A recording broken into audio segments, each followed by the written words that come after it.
Hello everyone, आप देख रहे हैं I am money magnet channel. आज हम पढ़ेंगे क्लास सेकंड की हिंदी सारंगी बुक है, जिसमें हम पाठ 13 पढ़ेंगे। पाठ का नाम है तालाब। तो देखिए, तालाब किसे कहते हैं? तालाब इसे कहते हैं जिसमें बहुत सारे जलीय जीव रहते हैं, जो पानी के अंदर रहते हैं। ठीक है, उसको कहा जाता है तालाब। तो चलिए हम इसको समझते हैं, फिर इसके अभ्यास के प्रश्नोत्तर को करेंगे।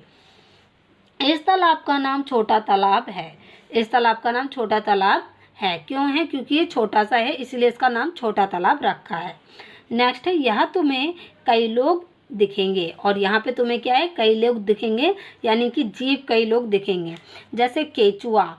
केचुआ क्या होता है? जो मिट्टी में पाया जाता है और किसानों का मित्र होता है, उसे केचुआ कहते हैं।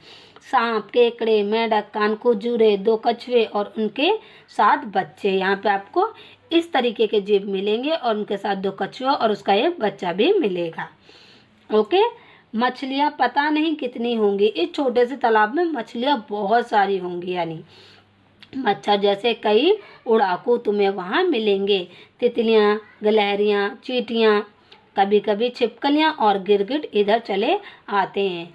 देखिए, यहाँ पे आपको उड़ाकू पक्षी भी मिलेंगे, जैसे मच्छर हो गया, ठीक है, तितली हो गई, गिलहरी हो गई। गिलहरी तो उड़ नहीं पाती है, ठीक है, जैसे ड्रैगन फ्लाई हो गई। तो इस तरीके से पक्षी वगैरह आपको वहाँ पे मिलेंगे। कभी कभी छिपकलियाँ और गिरगिट भी इधर आ जाते हैं। क्यों आते हैं? क्योंकि कभी प्यास लगती होगी तो पानी पीने आ जाते होंगे। तालाब के किनारे एक पेड़ है। देखिए, तालाब के किनारे ये एक पेड़ है। इस पर मकड़ियों के जाल हैं। ठीक है, इस पर क्या है? मकड़ी ने जाल बना रखा है अपना। और चिड़िया, उनका तो पूछो ही मत। और जो चिड़िया हैं उनका क्या है? वहाँ पे घोंसला होगा। कौवे, मैना, तोते, किंगफिशर, फक्ता, इन सब का क्या है? इस पेड़ पर घोंसला होगा, यानी कि इनका घर होगा। अब देखते हैं, आजकल सर्दियों के दिन हैं। अभी क्या है? सर्दियों के दिन है, यानी ठंडों के दिन है। मैं रोज इस तालाब को देखने आती हूँ। और वो जो लड़की है, जो राइटर है, वो हमेशा इस तालाब को देखने आती है। यहाँ इन दिनों सारस आए हुए हैं। और यहाँ पे क्या है? कुछ टाइम से ये यहाँ पे सारस आए हुए हैं। छोटा तालाब पर खूब चहल पहल है। और यहाँ पे कई तरीके के जीव है, तो वहाँ पे बहुत चहल पहल है तालाब पे। थोड़े दिनों बाद सारस चले जाएंगे और कुछ टाइम बाद सारस वहाँ से क्या चले जाएंगे। तब तालाब को इन सब की कितनी याद आएगी। और जो तालाब है वो वीरान हो जाएगा, तो उसको बहुत याद आएगी इन सब की। तो ये पार्ट आपका कंप्लीट हो गया। उसको लिखा किसने? शशि सबलोक ने लिखा है। ये इसके कवि हैं। अब हम आगे इसका देख लेते हैं क्वेश्चन आंसर। तो देखिए, क्या आप जानते हैं? देखिए, प्रश्न 1 में बता रखा है आपको, फक्ता पक्षी दिखने में कबूतर जैसा होता है। यह है फक्ता, चिड़िया है जो कबूतर की तरह दिखने में होती है। इसे इंग्लिश में स्पॉटेड डव कहते हैं। ये चित्र देखकर बताइए कि इसे स्पॉटेड डव क्यों कहते होंगे। अब आपको बताना है इसे स्पॉटेड डव क्यों कहते हैं। क्योंकि इसलिए कहते हैं कि इसके ऊपर क्या है? छोटे छोटे धब्बे हैं। धब्बे यानी कि निशान है, बिंदियाँ सी पड़ी है, इसीलिए इसे स्पॉट डव कहते हैं। स्पॉट में क्या होता है? धब्बे। ठीक है, इसीलिए इसे फक्ता चिड़िया कहते हैं और इंग्लिश में स्पॉटेड कहते हैं। अब देखते हैं 2, किंगफिशर की चोंच लंबी होती है, जैसा यहाँ आपको पिक्चर में दिख रहा है। किंगफिशर मछलियाँ खाना पसंद करता है। और जो किंगफिशर है वो मछलियाँ खाना पसंद करता है। और इसका नाम किंगफिशर क्यों रखा गया है?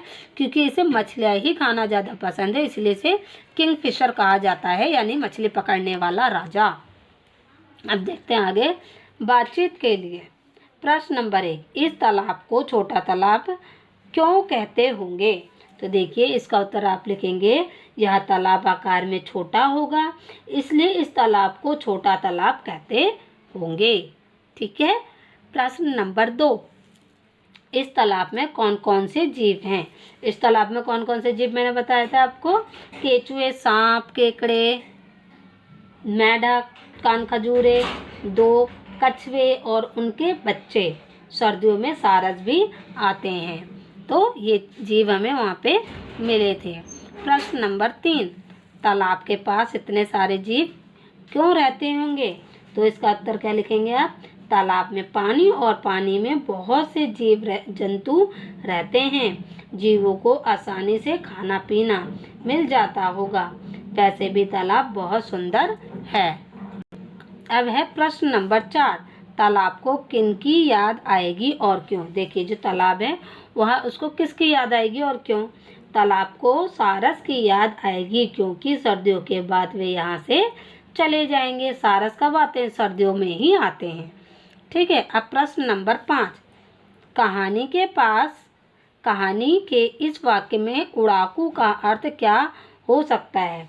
देखिए उड़ाकू का अर्थ है उड़ने वाले। ठीक है, जो उड़ने वाले जीव है, जैसे मच्छर जैसे कई उड़ाकू तुम्हें वहाँ मिलेंगे, जैसे तितलियाँ हो गई, ठीक है, जो उड़ती हैं। और क्या हो गया, ड्रैगन फ्लाई जिन्हें बिमरी कहा जाता है। मच्छर हो गई, उड़ने वाले जीव हो गए, इन्हें इसलिए उड़ाकू कहा गया है। अब हम आगे देख लेते हैं। नीचे दिए गए प्रश्नों के उत्तर अपनी कॉपी में लिखिए। देखिए प्रश्न नंबर 1, सही या गलत पर घेरा लगाइए और कारण भी बताइए। प्रश्न 1, ये सारस हमेशा उसी छोटे तालाब के पास रहेंगे। नहीं, ये सारस हमेशा वहाँ नहीं रहेंगे, सर्दियों के बाद वो वहाँ से चले जाएंगे। ठीक है, तो ये गलत है स्टेटमेंट। नेक्स्ट है, यह कहानी गर्मियों में लिखी गई है। नहीं, यह कहानी गर्मियों में नहीं लिखी गई है, गलत। ये कब लिखी गई है, ठंडियों में लिखी गई है। ठंडियों में क्यों लिखी गई है, क्योंकि वहाँ पे सारस आते हैं। ठीक है, अब देखते हैं प्रश्न नंबर 2, आप तालाब के पास होते तो क्या करते। लिखिए। देखिए मैं तालाब के किनारे बैठकर सुंदर सी ड्राइंग करती। ठीक है, मैं अगर तालाब के किनारे होती तो क्या करती, सुंदर सी ड्राइंग बनाती, क्योंकि मुझे ड्राइंग करना बहुत पसंद है। अब देखते हैं प्रश्न नंबर 3, 6 अक्षर की पहचान कीजिए और 6 से बनने वाले शब्दों को पहचान करके दोबारा लिखिए। आपको यहाँ पे शब्द दे रखा है, ट्रेसिंग करनी है और फिर खुद लिखना है। जैसे पक्षी 6 अक्षर वाला शब्द है, तो पेंसिल चलाया फिर खुद लिखा। अक्षर, फिर पेंसिल चलाई खुद लिखा। कक्षा, फिर पेंसिल चलाई फिर खुद लिखा। शिक्षा लिखी और फिर शिक्षा यहाँ पे लिख दिया। ये बच्चे ने कुछ गलत लिख रखा है, जैसे यहाँ पक्षी कक्षा ऐसे नहीं लिखते हैं, आप सही कर लेना। अब हम आगे देख लेते हैं पहेली। चिड़िया को उसके घोंसले तक पहुंचाने में उसकी सहायता कीजिए। यहाँ पे देखिए आपको चिड़िया दे रखी है और उसको अपने घोंसले तक जाना है, तो आप उसकी मदद कैसे करेंगे। देखिए ये यहाँ से चिड़िया गई, ये यहाँ गई, फिर यहाँ से इसे रास्ता मिला, फिर यहाँ से ऊपर, फिर नीचे, ये अपने घोंसले तक आ गई। ऐसे करेंगे आप भी। तो अब आगे देखिए शब्दों का खेल में देखिए जीवों के नाम को उनके चित्र से रेखा खींचकर जोड़िए। यहाँ आपको जीव दे रखे हैं और उनके नाम दे रखे हैं, उनको आपने आपस में मिलाना है। जैसे ये क्या है, सांप, तो सांप यहाँ लिखा है तो हमने सांप से मैच कर दिया। ये कौन है, फक्ता चिड़िया है, तो फक्ता यहाँ लिखा है तो फक्ता से मैच कर दिया। ऐसे ये क्या है, मछली, तो मछली यहाँ है तो मछली से मैच कर दिया। नेक्स्ट है केचुआ, तो केचुए को यहाँ से मैच कर दिया। नेक्स्ट है कौवा यहाँ पे मैच कर दिया। आगे है मैना को इससे मैच कर दिया, मैना से। नेक्स्ट है किंगफिशर, तो किंगफिशर से मैच किया। नेक्स्ट कछुआ, अगला है सारस, तो इससे मैच कर दिया। तो ये हमारा पूरा मिलान कंप्लीट हो गया। अब हम आगे देखते हैं खोजे जाने। क्या आपके घर के पास कोई तालाब, नदी, झरना आदि है। क्या आप क्या वह साफ सुथरा और खुश है। उसे साफ सुथरा और खुश करने के लिए हम क्या कर सकते हैं। देखिए आपको अपने आसपास में देखना है, अगर वहाँ पे कोई तालाब, नदी, झरना दिखेगा तो आपको क्या है, उसे साफ़ सुथरा रखना। अगर साफ़ सुथरा है तो अच्छी बात है, अगर साफ़ सुथरा नहीं है तो आपकी जिम्मेदारी बनती है आप उसे साफ़ सुथरा और खुश रखें। ठीक है, तो ये भी हो गया। फिर यहाँ पे देखिए आपको दे रखा है चित्र और बातचीत। फूलों की दुनिया, यहाँ देखिए आपको बहुत सारे फूल दिख रहे होंगे। इस फूल को क्या करना है, जो टीचर से यहाँ वीडियो देख रही हैं और जो बच्चे हैं वो अपने टीचर से पूछेंगे और जो टीचर्स हैं वो अपने क्लास के बच्चों से पूछेंगे। इसमें क्या है, आपको बच्चों को फूलों के बारे में पूछना, उनकी महक के बारे में, उनके रंग के बारे में, उनके आस पड़ोस में फूल हैं, उनके घर में फूल हैं, फूल से क्या वो समझते हैं, महक पहचानते हैं नहीं पहचानते, इस तरीके से उनसे क्वेश्चन पूछना, उनसे आपसे तालमेल बढ़ाना है। तो यह पार्ट आपका यहाँ पे कंप्लीट होता है। आई होप यह वीडियो आपके लिए हेल्पफुल रही। अगर वीडियो अच्छी लगी तो प्लीज़ चैनल को सब्सक्राइब कर लीजिए। अगर आपको इसके आगे के चैप्टर्स की वीडियो चाहिए या किसी और सब्जेक्ट की वीडियो चाहिए तो आप मुझे कमेंट कर सकते हैं। अब हम मिलते हैं नेक्स्ट वीडियो में। धन्यवाद।